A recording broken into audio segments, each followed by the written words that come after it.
Now, over the past 2 years, I've been honored to be a part of the One Young World Summit, which is a premier global forum for young people of leadership caliber. And it manifests the reality of common humanity and shared existence of all people in one world. And its purpose is to connect young, bright minds, bring them together to discuss their concerns, their opinions, and solutions for world problems. Now, today, Jim O'Neill, former chairman of Goldman Sachs Asset Management and the man who coined the term BRICS, will host a roundtable discussion on the role of BRICS in the world and how the youth can get involved in it. And two One Young World ambassadors who will be attending the talks this afternoon join us this morning, Eric Derrida and Aisha Chutani. Good morning, guys. Good to have you here.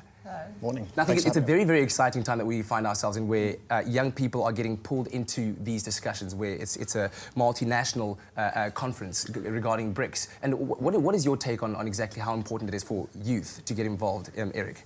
Yeah, absolutely. Thanks, Kotlego. I think firstly, in times of great challenge, nations have always relied on young people in particular to rise to the occasion. And in the world at large, as a country, there's no reason to play small. And if we can rise to the challenge and contribute to a more fair and more equal world, and if BRICS can be that opportunity, then there's no reason why we shouldn't grab it. Yeah. And Aisha, today, obviously a very, very important day. You guys will actually be sitting around a table and talking about these things. What exactly is today all about? Well, so the idea of today is to get young people around the table and start discussing how is it that they contribute to the concept of BRICS, and also the positioning of South Africa in BRICS, and how is it going to power BRICS, and how are these young people in South Africa going to power BRICS? What is their role going to be? I think it's very exciting to be a part of this because in South Africa there's the young population plays a key role in the next in the future, in the next liberation, and in really changing the way things are going to be. Yeah. And Eric, what is your viewpoint on young leadership, and how should we get involved as young people in moving our country forward?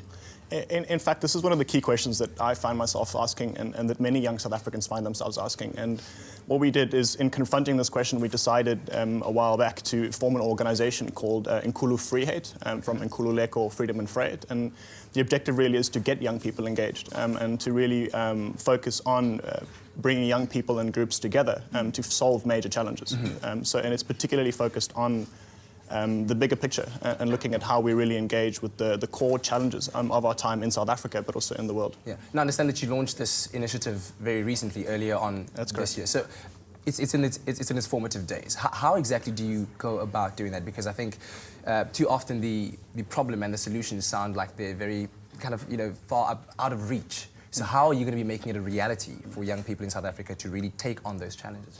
And as you mentioned, we just launched now, and what we're doing now is really focusing on, like I said, bringing people and groups together and having critical conversations around core national issues. So from race all the way through the whole spectrum, to really engage with the ideas in the space and look at how we can integrate them. To give an example, tomorrow I'm attending a meeting with Trevor Manuel, to represent the youth voice alongside a bunch of other organizations across the country, engaging him on the human rights element of the plan and the implementation of the plan.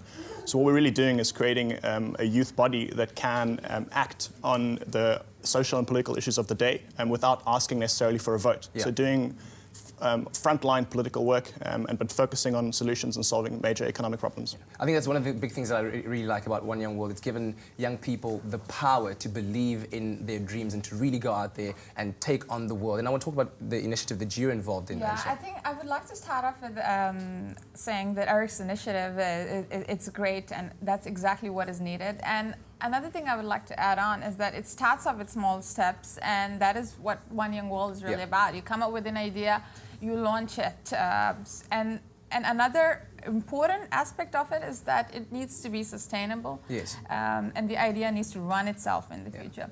What we are trying to do is launch a non-profit solution for the entrepreneurship problem in South Africa and really help boost it. How it's going to work is that there is often excess capacity in corporates and multinationals, and there's a lot of skill residing there. So the idea is to use this and connect it to entrepreneurs and startups in South Africa and facilitate one another. We are building a system for this connection to take place. It's called CorpEnt, so that's CORP-ENT. And we're actually looking for developers, funders, and anybody else who's interested in helping out. So I encourage you to And tell me this, I mean, whenever we're looking at these kind of big problems that we're dealing with, I think the idea is that politics is always involved, so there's not really much room to move around. Do you guys think that it's possible to not circumvent, but to work around that so that communities start helping each other and, you know, we work literally from that kind of ground level? Yeah, absolutely, and that's the starting point, saying that outside of the party political space, how can we bring the focus back to the people on the ground, back to a solutions-focused discussion that doesn't get lost in the politics. And that's really, there's a hunger in South Africa for change, there's a hunger in South Africa for bridging the gaps that we see in the current space, and that's really where Nkulu Freeate comes in. Lovely. Well, I'm looking forward to getting some really good, positive feedback from you guys from the BRICS discussions this afternoon. And we'll be following you at One Young World, right, on Twitter. Definitely. You'll be tweeting all about it. And good luck with both your initiatives, hey? Thank you so Fantastic. much. Thank you very much for coming Thank in. you. We'll have all those details for you on our website. As I said, you can follow at One Young World on Twitter to keep up with what's been happening. Remember, the summit is coming to South Africa later this year in Johannesburg, the host city. It's going to be absolutely fantastic. Looking forward to it. We'll see you after this.